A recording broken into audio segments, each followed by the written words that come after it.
At some point, Russia was called an evil empire, a prison of peoples, and number one threat. Today, history is repeating itself.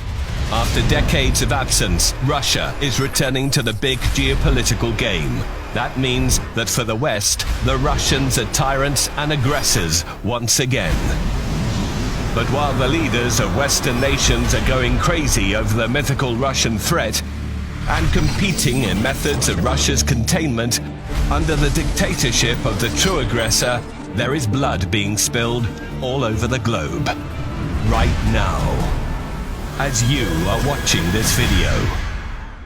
Somewhere in the Middle East, ISIS fighters are executing people they consider infidels. This terrorist organization is made up of people that initially were supported by the United States. Perhaps at this moment, yesterday's pro-American opposition forces are preparing another terrorist attack.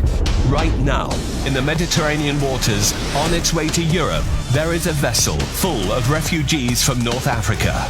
These people are fleeing the war in their motherland that was initiated by the US and its allies.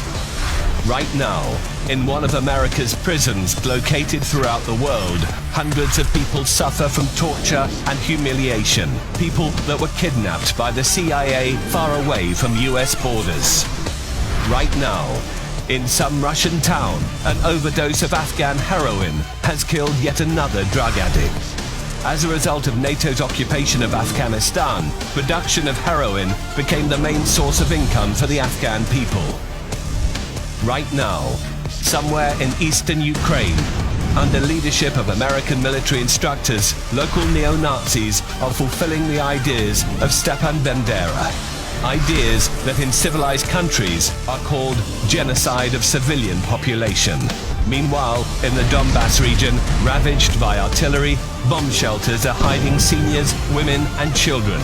Their cities and villages are being shelled on orders from a puppet government that meticulously follows instructions from Washington.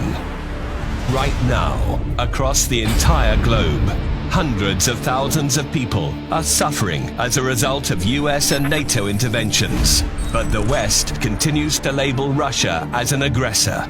Of course, one could call this video Russian propaganda.